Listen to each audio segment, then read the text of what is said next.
mo reason ti amode be fa no anything Wamo say Afrifa kokase national security for boa mankrofo ye galamse. Wow, sure. Afia wamu wie ya wamo si o ye nya hint ne kra se anka nkrofo bi person be attack wa nadwi entini Abusafo no na beto odwa se national security akwakoche Okatakyie FIFA enwumremu ho na Okatakyie FIFA ekotro ne mid-semester exams ewo Bempah law school wone Kwame Apia Kubi wo TrendsGhTV na ekotro sa exams na Kwame Apia Kubi Okatakyie FIFA na damfo pa ne body one no ekọ babia aba na omo papa mu no Okatakyie FIFA fan we ape na siren national security for cross no and omo yes omo ba be che no na che omo che no omo de handcuff nyina egu ne nsa and omo de ne call national security na koba asa no na damfo Kwame Apia Kubi o GhanaCelebNews ehu ye enti no make calls from lawyers ene omo keka ho na omo call national security honom nana B NPP mpanyifo enso kakra ekọ honom omo nyina akọ honom omo so omo call omo kọ twen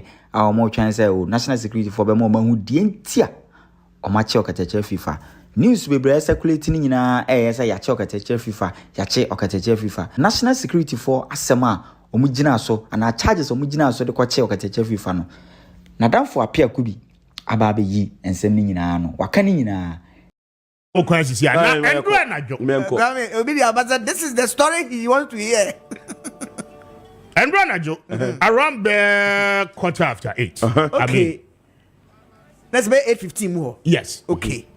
Ya control so here wo Bempah yeba. Exams. Many Okatakyie FIFA papa wo Christian Village junction so. Wo free Bempah ba. Direct road. More fire. Now you see nothing will stop anybody in this country. Dabi obi atimi obi afoko. O my way mo bibia no e besi. Dabi. Me medical ka kire mu akufo do aban ni mu na me ka kire mu say me what time here I don't lose anything. Mona mo a lot of things to lose so me I don't lose anything. Okay. Na ye nim se adwuma ya ye ho beye mosia ma mo di moto ni ade be di yachi. We are where na me boy ho ban and anu atwa mu de be see you ye ko ye ko fa China fo yi ba bia na bia na mo di moto to awsa ankosi aga enkosi hwe nso Dabi chance wo ko am mind enkosi hwe enko ba bia ye wo mrewafo be 1 million gudem a wo bom pai mai that's right anopa wi anajo bia tunu kuku agu amode de bre na ye nim wo mokra anopa wi anajo ye papa mu a ye kwa me kra de medru achimota golf park ho ba bia me pe ba bia akwadwodwo me ho de me ko tro kra ba nse de hu so papa utin ba ko ye dwendwen ho a ye ba metia ne wa e wo mechi but mama madua ankoso se national security for oba was abosare national security wow enti between Kiseman Christian Village I mean Shell filling station no asie ho Sania dia Kopila 2 enclave no so Kopila 2 junction akopie wo dome that enclave mention me na Machimota police station yedim ha baba betiesi yi your friend is Jolu okay multi choice for ye anymore ye tie opa Kwame ye tie na menya call say o woni Afrifa papa mu na national security for ababefa how no say hunu na free hefa wo ma che amabete no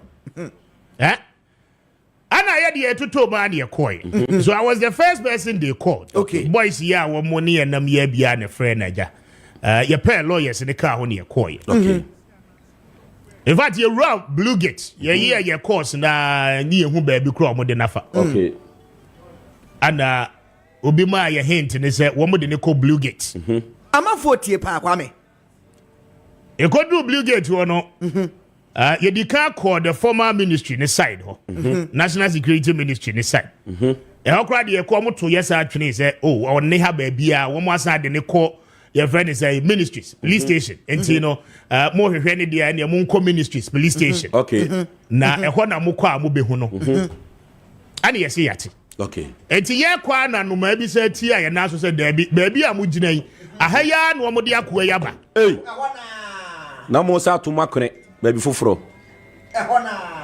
Adeja, ye fa ni say. E fa ye nsa benkum so ne ye ba. E ba reception. Ye bedru reception na chese. Ye bi say mu na chese omo de na frosro. Oh, hey. Ye continue ho over 2 hours. Na hwene mienu. Lawyers wo ho. Lawyer for ko lawyer Jejumo Dennis munyida mo. Ye try say ja, wo mo be makwan na lawyers e hu no. Na ye hu charge no, charges ni ntia.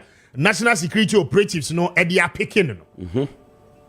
But you see, say wonnim will be situation me hu social media so bebre and Afrifa ye settings man and a jandam na wobo.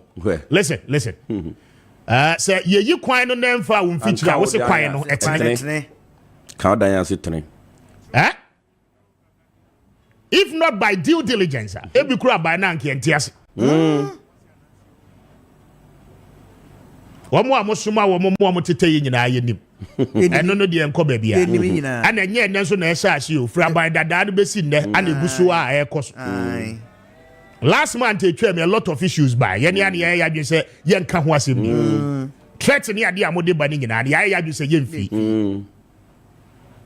mfi yetna wonu ba so be hu Afrifa hu Afrifa Hey, woman de nafa. Woman de wo ba sa. Ya min chade. Ada fe wo bai. Woman de ne ba ye no charges ne say ni lawyers wa ha ye pese a trust statement na ye hu charges na amode aba no na ye responding. Na ye hu se mo be detain no for enany ochina kosi Monday 48 hours said the emrade kana ni ye hu ni akone aba ni ye hu tedi the way aye be ye. Womo ba yam so mo gya no anam say oni hallelujah mo gya ne de ene na mo reason ti a mo de be fa no anything womo say Afrifa akoka say national security for boa mankrofo ye galamsey Wow, show. enti no womo invite no na wa be assist state no na wa be boa with investigation said ye be state ni betimi aye investigation but you see some person mo yes aniema we ya boys na ya mosomom they are not intelligent Dabi we invite you obi aye the handcuff kogunisa dabi nyanya ne sa. hado abokro no sameti yai na maka bibi wa ha na we invite me se kwame asem a wo kai wunyina so nti a wo de kai be boa ban no na ban ni nya hwehwemu a wo de Rambo star de be family free studio ha Ade mi dwane akɔhe. who be hunu hwan Ehunu abe. hey galamsey no ye ma ekufo ado any NPP elusu election na mu wini ye with galamsey Mo na mutugu mo galamsey ba ya labor unions do mo hu ji mu ananka organized labor eco strike nyina eyeme ne Afrifa. Nobody in this country and the betimi akase free me santia moye galamsey advocacy nyina monya kukudro akwache nkrofo a wo mo ye China fo a wo mo tu galamsey nobody Obi anchi bi da. Obi anchi. In the last 3 months of last quarter of last year and a big crack can say ya ye ma galamsey ni be ye ho ba o mi aka bibia na enko na ye ne ya NDC ni bia nsoma obia hey John Mahama wansoma obia ase edu nkete amfre obia nka nche ne se kwame ye bo mo pa mo nko ye adwuma o man ye adwuma ni o man ho do o ye NDC ni na so na abo ye pa bra na be ka kire Ghana fo hey na ye ka enano de no a ene de no mo mpese ye beka adin ye ka nano de na ene de ne de mo mpese ye beka ye beka se de tie na tano anwea ho no mo amugusu a mo hyemu a mo ye ni nyina ye beka wamba fi ye tu kwa ko bomfa ye ko konongo ye kwa senkregwa galamsey ni nyina ye bebo Ghana fo amane Ye hwede nyina videos ni bi. Ye hwe bi. chairman alutate dwabin eti bomfa ye galamsey ye ko recording ni nyina bebo wa enti die ntia ye ka galamsey ho asem na wo ye NDC ni asem am ye nka hey eno na enko ba bia eno ho ahunu na enko ba bia Enko ba bia. Eni ba bia ko. enko ba bia enya de be ko ba bia Enko ba bia. obi ahunu obi a mo mpese ye beka galamsey na se ha dia mo ye ni nyina 419 mo dada Ghana fo no ane ya kwate river guards river brigade river hwan mo boa your people are mining in the water bodies go and arrest them and let them stop the impunity Omutu. Monkrofo na eye monkrofo na aban sesa ye mo asesa asa wo mo na mo ye galamsey go and stop them Hey. Any ambefa nyina ko se galamsey ho asem ti na mbechi dia ene mo betam ye nyina ko because nanu na me call dunkwa wofin ofin suo ni mu kosa bottles de ba ya ene ya me ne wo kasa yisuo ni da sisi me manager office no hey NDC ni bi ansoma ye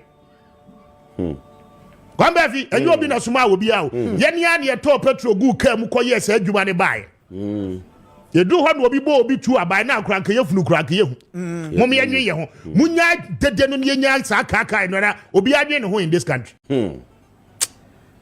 obi ansoma obi a enti said ye na no obi ansoma obi a sa na ne obi ansoma obi a ye be ye adwuma ne fenchem said ye sese ye no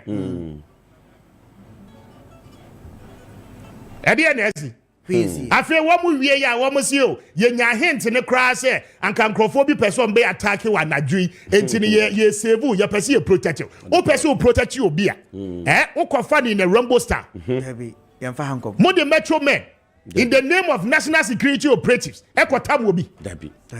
Enya ne sa.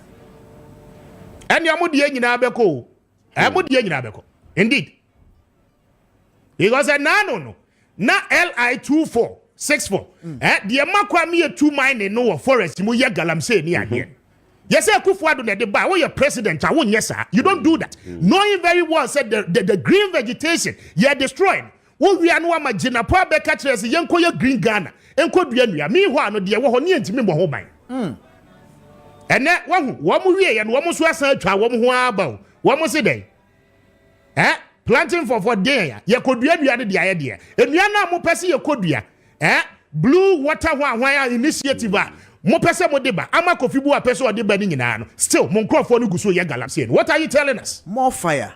Fire. Na soldier for kra wo mo professional training you compromise when it comes to galamsey. Hey, mo say why water guards ponkompo hurata. Navy for a wo mo boat speed boat ni ade a ye de be fa nsu ase kra ntimi anya adwuma. Mo say why Samo. stop wasting our resources and have the political will to deal with the galamsey.